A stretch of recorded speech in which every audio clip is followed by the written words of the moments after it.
ಕೇಳಿಸ್ತಾ ಇದೆ ಮ್ಯಾಮ್. ಯಾವ್ದನ್ನ ಎಲ್ಗೋ ತಗೊಂಡು ಹೋಗ್ತೀರಿ? ಓಕೆ ಅಜಯ್, 1 ಸೆಕೆಂಡ್ ತಡೀರಿ, ಅಲ್ಲ ಆಡಿಯೋ ಡೆಕೋರಮ್ ಮೇಂಟೈನ್ ಮಾಡಿ ಪ್ಲೀಸ್. 1 ಸೆಕೆಂಡ್ ಅಜಯ್, 1 ಸೆಕೆಂಡ್ ಅಲ್ಲರಿ, ಇದೇನ್ರಿ ಅಸಹ್ಯ ಇದು, ಏನ್ರಿ ಅಸಹ್ಯ ಇದು? ಅಲ್ಲಿ ಫೋನ್ ಕನೆಕ್ಟ್ ಆಗಿದ್ದಾರೆ ಅಂತ ಹೇಳ್ತಾ ಇದ್ದೀನಿ, ಮತ್ತು ಮಾತಾಡ್ತಿರಲ್ಲ ಅಲ್ಲಿ. ಅಜಯ್ ಅವರೇ, ನನ್ ಧ್ವನಿ ಕೇಳಿಸ್ತಾ ಇದೆಯಾ ಈಗ? Ajay, Kiran 1 second decorum maintain ಮಾಡಿ ದಯವಿಟ್ಟು 1 ಸೆಕೆಂಡ್. ಅಜಯ್ ಅವರೇ, ಅವತ್ ಏನಾಯ್ತು ಅಂತ ಕೇಳಿದಾಗ ನಾನು ಅಲ್ಲಿ ಇರ್ಲಿಲ್ಲ ಅಂತ ಹೇಳಿದ್ರಿ. ಅವ್ರ ಮನೆಯವ್ರು ಕೊಟ್ಟ ನನ್ಗೆ ಸಂಭಾಷಣೆನ ನೀವು ನಮ್ ಗಮನಕ್ಕೆ ತರಬಹುದಾ? ಏನಾಯ್ತು ಅಂತ ಹೇಳ್ಬೋದಾ?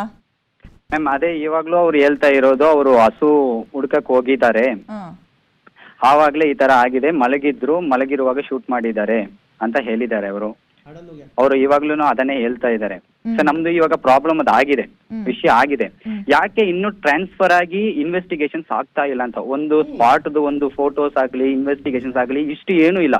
ಇವಾಗ ಫಾರ್ ಎಕ್ಸಾಂಪಲ್ ಅವರು ಫಾರೆಸ್ಟ್ ಆಫೀಸರ್ಸೇ ಒಳಗಡೆ ಹೋಗೋದಾದ್ರು ಒಂದು ಒಂದು ಕ್ಯಾಮ್ರಾ ಆಗ್ಲಿ ಯಾವ್ದು ಅವ್ರು ತಕೊಂಡೇ ಹೋಗ್ತಾ ಇರ್ಲಿಲ್ವಾ ಅನ್ನೋದು ನಮ್ದು ಒಂದು ಪ್ರಶ್ನೆ ಸರ್. ಅಂಡ್ ಆದ್ಮೇಲೆ ಒಂದು ಸ್ಪಾಟ್ ಅಲ್ಲಿ ಒಂದು ಎವಿಡೆನ್ಸ್ ಆಗ್ಲಿ, ಒಂದು GPS ಆಗ್ಲಿ, ಯಾಕೆ ಇನ್ನೂ ಅವರು ಒಂದು ಫೋಟೋಸ್ ಕೊಟ್ಟಿಲ್ಲ ಅನ್ನೋದು ನಮ್ದು ಒಂದು ಪ್ರಶ್ನೆ ಇದೆ.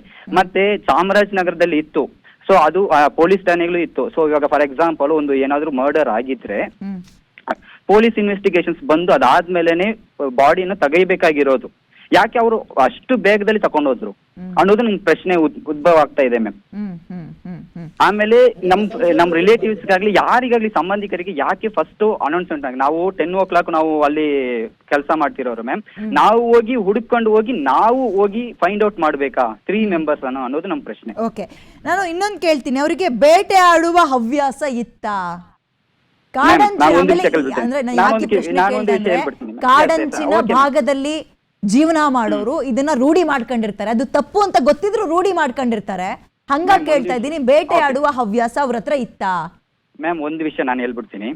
ಇವಾಗ ಅಂತೋನಿ ಸ್ವಾಮಿ ಅಂತ ಅವ್ರು ಹೇಳ್ತಿದ್ದಾರೆ ಗೊತ್ತಾ, ಅವರು ಬಂದು ಮೈಸೂರು ODP ಯಲ್ಲಿ ಕೆಲಸ ಮಾಡ್ತಿರೋರು. Is a social worker, first ಅದು ಅರ್ಥ ಮಾಡ್ಕೊಳ್ಳಿ. ಎಲ್ರು ಬೇಟೆಗಾರರು. Is a social worker, 15 years of experience he has. ಅವರಿಗೆ 15 years. ಅಜಯ್ ಅವರೇ, ನಾನು ಇವರು ಸೋಷಿಯಲ್ ವರ್ಕರ್ ಅಲ್ಲ ಅಂತ ಹೇಳೋಲ್ಲ. ನೀವು ಹಿಂಗ್ ವಾದ ಇಟ್ರೆ ನಾನು ವಾದ ಮುಂದೆ ಇಡ್ತೀನಿ. ಏನ್ ಗೊತ್ತಾ, ನನ್ನ ಸಮುದಾಯವನ್ನ ಉದ್ಧಾರ ಮಾಡ್ತೀನಿ ಅಂತ ನಿಗಮ ಮಂಡಳಿಯನ್ನ ತಗೊಂಡು ಅದ್ರಲ್ಲಿ ಕೋಟಿ ನುಂಗಿರೋ ಸಚಿವರು ನಾವು ನೋಡಿದೀವ್ರಿ.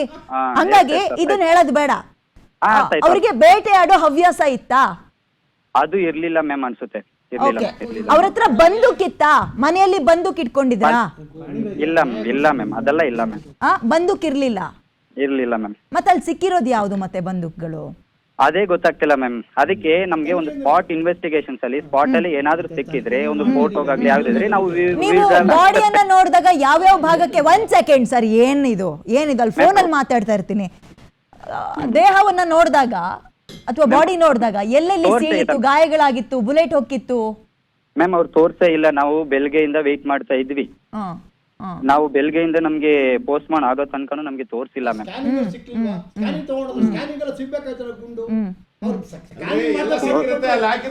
ಎಲ್ಲೋ ಸ್ಕ್ಯಾನಿಂಗ್ ತಗೊಂಡೋದ್ರಲ್ಲ,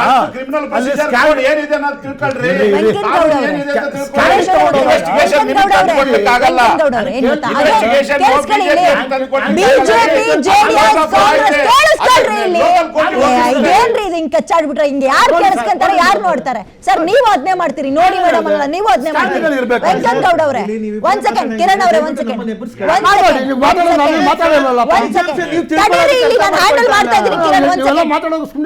ಈಗ ಒಂದ್ ಅನುಮಾನ ಏನ್ ಗೊತ್ತಾ, ಆ ನಾಡ ಬಂದೂಕು ಈಗ ಜಿಂಕೆ ಮಾಂಸ ಫೋಟೋ ತೋರಿಸಿದ್ರು, ವೆಪನ್ಗಳ ಫೋಟೋಗಳನ್ನು ತೋರಿಸಿದ್ರು, ಓಕೆ. ಅದಕ್ಕಿಂತ ಮುಂಚೆ ನಾಡ ಬಂದೂಕಿನ ಫೋಟೋ ವೈರಲ್ ಆಗಿದ್ದು ಪೊಲೀಸ್ ಸ್ಟೇಷನ್ ನ ಒಳಗೆ.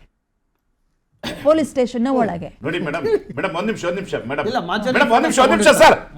ಒಂದ್ ನಿಮಿಷ ಸರ್, ಅದೆಲ್ಲೂ ಸಿಗಲಿಲ್ಲ.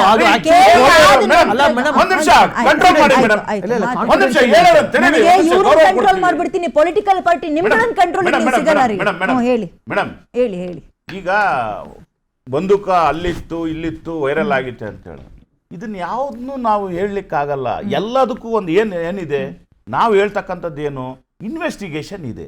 ಇನ್ವೆಸ್ಟಿಗೇಷನ್ ಡ್ಯೂಟಿ ಏನು, ಇನ್ವೆಸ್ಟಿಗೇಷನ್ ಆಫೀಸರ್ ಡ್ಯೂಟಿ ಏನು ಅವ್ರು ಮಾಡ್ತಾರೆ. ಆ ಇನ್ವೆಸ್ಟಿಗೇಷನ್ ಆಫೀಸರ್ ಡ್ಯೂಟಿನ ಏನ್ ಬರೇ ಯಾವ್ದೋ ಒಂದು ಬೇರೆ ಹೇಳಿದ್ದಾರೆ ಮಾಡಲ್ಲ. ಅದಕ್ಕೆ ಆದಂತಹ ಪ್ರೊಸೀಜರ್ ಕೋಡ್ ಇದೆ, ಕ್ರಿಮಿನಲ್ ಪ್ರೊಸೀಜರ್ ಕೋಡ್ ಇದೆ. ಅಕಾರ್ಡಿಂಗ್ ಟು ಕಾನೂನಿನ ಪ್ರಕಾರ ಮಾಡ್ತಾರೆ. ಅದನ್ನ ಮಾಡಕ್ಕೆ ಎಷ್ಟಿದೆ ನೋಡ್ರಿ, ನಮ್ಮ ಕಾಯ್ದೆಯಲ್ಲಿ ಅವಕಾಶ ಇದೆ. ಒಂದು ಯಾವುದೇ ಒಂದು ಕ್ರೈಮ್ ನಡೆದಾಗ ಅದ್ರ ಸಂಪೂರ್ಣವಾಗಿ ಚಾರ್ಜ್ ಶೀಟ್ ಹಾಕಂತ ಸಂದರ್ಭದಲ್ಲಿ ಚಾರ್ಜ್ ಶೀಟ್ ನ ಇನ್ವೆಸ್ಟಿಗೇಷನ್ ಆಫೀಸರ್ ಹಾಕ್ಬೇಕೆ ಹೊರತು ಗಣೇಶ್ ಅವರಾಗ್ಲಿ ಅಥವಾ ಬಾಲಕೃಷ್ಣ ಅವರಾಗ್ಲಿ ಅಥವಾ ಇನ್ನೊಬ್ರು ಯಾರು ಹಾಕ್ಲಿಕ್ಕಾಗಲ್ಲ. ಇಲ್ಲಿ ಸರ್ಕಾರ ಗಮನಿಸ್ತಿರೋದು ಏನಂತ ಹೇಳಿದ್ರೆ, ನಾವು ಕಾನೂನಿಗೆ ಏನಿದೆ ಅದಕ್ಕೆ ಗೌರವ ಕೊಡ್ತೇವೆ. ಅಲ್ಲ, ಒಂದು ನಿಮಿಷ ಪ್ರಶ್ನೆ ಕೇಳ್ತಾ ಇದ್ದೀನಿ ಅಷ್ಟೇ, ನಿಮ್ಗೆ ಟೈಮ್ ಕೊಡಿ ಮೇಡಮ್. ನನ್ಗೆ ಒಂದು ನಿಮಿಷ, ಆತ್ಮರಕ್ಷಣೆಗೆ ಫೈರ್ ಮಾಡಿದ್ರು ಅಥವಾ ಶೂಟ್ ಔಟ್ ಮಾಡಿದ್ರು ಅನ್ನೋದು ನಿಮಗೆ ಕನ್ವಿನ್ಸ್ ಆಗಿತ್ತಾ? ಒಂದು ನಿಮಿಷ ಮೇಡಮ್, ಕನ್ವಿನ್ಸ್ ಅದು ಯಾವಾಗ ಬರುತ್ತೆ? ನಾವು ಮೆಜಿಸ್ಟ್ರೇಟ್ ಅದಕ್ಕೆ ಇವೆಲ್ಲವನು ಬಯಲಿಗೆ ಬರಲಿ ಅಂತ ಹೇಳಿ ಒಂದು ನಿಮಿಷ ಮೆಜಿಸ್ಟ್ರೇಟ್ ಮೇಡಮ್, ಮೆಜಿಸ್ಟ್ರೇಟ್ ತನಿಖೆಗೆ ಯಾಕೆ ಘೋಷಣೆ ಮಾಡ್ತೀರಿ?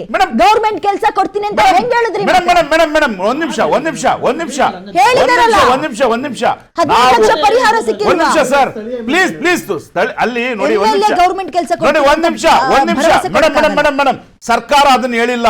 ಅಲ್ಲಿನ ಸ್ಥಳೀಯ ಶಾಸಕರು ಹೇಳಿದಾರೆ ಅಷ್ಟೇ. ಸರ್ಕಾರ ಇನ್ನೂ ಅದ್ರ ಬಗ್ಗೆ ಹೇಳಿಲ್ಲ. ನೋಡ್ರಿ, ತರಾತುರಿನಲ್ಲಿ ಯಾವುದೇ ನಾವು ನೋಡ್ರಿ ಸ್ಥಳೀಯವಾಗಿ ಕ್ರೌಡ್ ಇದ್ದಂತ ಸಂದರ್ಭದಲ್ಲಿ ಅಲ್ಲರ ಜನರು ಏನ್ ಇನ್ಸಿಡೆಂಟ್ ಅಂತಾನೆ ಗೊತ್ತಿರಲ್ಲ. ಒಂದ್ ನಿಮಿಷ ಮೇಡಮ್ ಮೇಡಮ್ ಮೇಡಮ್ ತೀರ್ಮಾನ ಅಲ್ಲಿ ಮಾಡ್ಲಿಕ್ಕಾಗಲ್ಲ, ನಾವು ಮೀಡಿಯಾದಲ್ಲೂ ಟ್ರಯಲ್ ಮಾಡ್ಲಿಕ್ಕಾಗಲ್ಲ. ಈ ರೀತಿಯ ಅನೇಕ ಪ್ರಕರಣಗಳು ಸುಪ್ರೀಂ ಕೋರ್ಟ್ ನಲ್ಲಿ ತಗೊಂಡ ಹೋಗಿದಾವೆ. ಏನಂತ ಎನ್ಕೌಂಟರ್ ಆದಂತ ಸಂದರ್ಭದಲ್ಲಿ ಇವತ್ತು ಒಂದ್ ನಿಮಿಷ ಸರ್, ಒಂದ್ ನಿಮಿಷ ಎನ್ಕೌಂಟರ್ ಇವತ್ತು ಹೊಸದಲ್ಲ. ಇವತ್ತು ವೀರಪ್ಪನ್ ಇದ್ರಲ್ಲ, ಅಲ್ಲಿ ಸಾಕಷ್ಟು ಎನ್ಕೌಂಟರ್ ನಡೆದವು. ಎಷ್ಟೋ ಫಾರೆಸ್ಟ್ ಆಫೀಸರ್ಗಳು ಅವ್ರ ಫ್ಯಾಮಿಲಿಗಳು ಕಳ್ಕೊಂಡ್ರು. ಒಂದ್ ನಿಮಿಷ ಎನ್ಕೌಂಟರ್ ಸಮರ್ಥನೆ ನಾನು ಮಾಡ್ತಾ ಇಲ್ಲ. ಈ ಪ್ರಕರಣಗಳು ಕೋರ್ಟ್ ಮುಂದೆ ಬಂದು ಅಂತ ಹೇಳ್ತಾ ಇದ್ದೀನಿ. ಬಂದಾಗ ಒಂದು ಗೈಡ್ ಲೈನ್ಸ್ ಹಾಕೊಡ್ತು. ಯಾವುದು ಮೇಡಮ್ ಮೇಡಮ್ ಒಂದ್ ನಿಮಿಷ, ಸುಪ್ರೀಂ ಕೋರ್ಟ್ ಒಂದು ಗೈಡ್ ಲೈನ್ಸ್ ಹಾಕೊಡ್ತು. ಏನಂತ, ನೀವು ಎನ್ಕೌಂಟರ್ ಫೇಕ್ ಎನ್ಕೌಂಟರ್ ಹೌದೋ ಅಲ್ಲ ಅಂತ ಹೇಳಿ ತೀರ್ಮಾನ ಮಾಡಬೇಕು ಅಂತ ಹೇಳಿದ್ರೆ, ಅಥವಾ ಅವರು ಸೆಲ್ಫ್ ಡಿಫೆನ್ಸ್ ತಗೊಂಡ್ರು ಅನ್ನೋದನ್ನ ನೀವು ತೀರ್ಮಾನ ಮಾಡಬೇಕು ಅಂತ ಹೇಳಿದ್ರೆ, ನೀವು ಏನಾಗಬೇಕು, ಒಂದು ತನಿಖೆ ಆಗ್ಬೇಕು, ಮ್ಯಾಜಿಸ್ಟ್ರೇಟ್ ತನಿಖೆ ಆಗ್ಬೇಕು. ಎರಡನೇದು, ಅವರು ಯಾವ ರೀತಿ ಗುಂಡು ಹೊಡೆದ್ರು ಅಂತಕ್ಕಂಥದ್ದು ತನಿಖೆ ಆಗ್ಬೇಕು. ಮೂರನೇದು, ಸ್ಥಳದಲ್ಲಿ ವೆಪನ್ಸ್ ಸಿಕ್ಕುವ, ಇವ್ರು ಅವ್ರಿಗೆ ಗುಂಡು ಆರಿಸಿದ್ರ, ಎಷ್ಟು ದೂರದಿಂದ ಆರಿಸಿದ್ರು, ಏನಾದ್ರೂ ಗಾಯಗಳಾಗಿದೆಯಾ, ಇದನ್ನು ಕೂಡ ತನಿಖೆ ಆಗ್ಬೇಕು. ಇದೆಲ್ಲ ಯಾವಾಗ ಬರ್ತದೆ? ಈಗ ನಾವು ಮೀಡಿಯಾ ಟ್ರಯಲ್ ಮಾಡಿದಟ್ಟಿಗೆ ಅಥವಾ ಬಿಜೆಪಿ ಆರೋಪ ಮಾಡಿದಟ್ಟಿಗೆ ಅವರ ಚಾರ್ಜ್ ಶೀಟ್ ಹಾಕಕ್ ಪವರ್ ಇರೋದು. ಇವತ್ತು ಬಿಜೆಪಿ ಇಷ್ಟು ಹೇಳ್ತಾರಲ್ಲ, ಒಂದು ನೆನಪು ಮಾಡ್ಕೊಳ್ಳಿ, ಇದೇ ಬಿಜೆಪಿ ಅವರು ಜನತಾ ದಳದವರು ಅಧಿಕಾರದಲ್ಲಿ ಇದ್ದಂತ ಸಂದರ್ಭದಲ್ಲಿ ವೀರಪ್ಪನ್ ಅವ್ರ ಕಾಡ್ನಲ್ಲಿ ಅವತ್ತು ಕೂಡ ಆದ್ವಲ್ಲ, ಅವತ್ತು ಒಂದ್ ನಿಮಿಷ ಇವರೇ ಕ್ರಿಯೇಟ್ ಮಾಡಿದ್ರ. ಮೂರನೇದು ಬಂಡೀಪುರ, ಒಂದ್ ನಿಮಿಷ ಮೇಡಮ್, ಬಂಡೀಪುರ ಅರಣ್ಯ, ಬಂಡೀಪುರದ್ದು ಇವರು ಅಧಿಕಾರ ಇದ್ದಂತ ಸಂದರ್ಭದಲ್ಲಿ 2023 ಆಯ್ತು. ಹಾಗಾದ್ರೆ ಇವರು ಅದೇ ರೀತಿಯಾಗಿ ಮಾಡಿಸಿದ್ರು ಅಂತ ಹೇಳಕ್ಕಾಗುತ್ತಾ? ನೋಡ್ರಿ, ಇವತ್ತು ಸರ್ಕಾರ ಬಿಜೆಪಿ ಇರ್ಲಿ, ಜನತಾ ದಳ ಇರ್ಲಿ, ಅಥವಾ ಯಾವುದೇ ಸರ್ಕಾರಗಳಿರ್ಲಿ, ಇವತ್ತು ನಮ್ಮ ಕರ್ತವ್ಯ ಇರ್ತಕ್ಕಂಥದ್ದು ಏನಂತ ಹೇಳಿದ್ರೆ, ನಾವು ರೂಲ್ ಆಫ್ ಲಾಗೆ ಬೆಲೆ ಕೊಡ್ತಕ್ಕಂಥದ್ದು. ಇವತ್ತು ಅವ್ರ ಹತ್ರ ಬಂದೂಕ ಇದೆ, ಯಾರ ಹತ್ರ, ಅಧಿಕಾರಿಗಳ ಹತ್ರ ಬಂದೂಕ ಇದೆ ಅನ್ನೋ ಕಾರಣಕ್ಕೆ ಅವರು ಸುಖ ಸುಮ್ಮನೆ ಫೈರ್ ಮಾಡಲಿಕ್ಕೂ ಕಾನೂನಿನಲ್ಲಿ ಅವಕಾಶ ಇಲ್ಲ.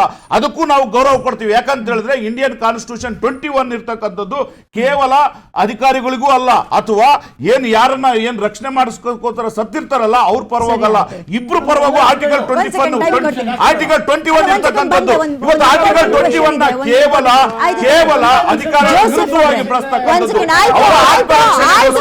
ಬಳಸಿರುವಂತಹ ಸಂದರ್ಭದಲ್ಲಿ ಏರ್ಪಡಿಸಲಿಕ್ಕಾಗುತ್ತೆ. ಅದೆಲ್ಲ ತನಿಖೆ ಆಗ್ಬೇಕು. ಡಿಸೈಡ್ ಕೊಟ್ರೆ, ಜಡ್ಜ್ಮೆಂಟ್ ಕೊಟ್ರೆ ಎಲ್ಲೋಗುತ್ತೆ ಸರ್ಕಾರ, ಎಲ್ಲೋಗುತ್ತೆ ಸಿಸ್ಟಮ್? ಬೆಲೆ ಅಲ್ವಾ ಕ್ರಿಮಿನಲ್ ಪ್ರೊಸೀಜರ್?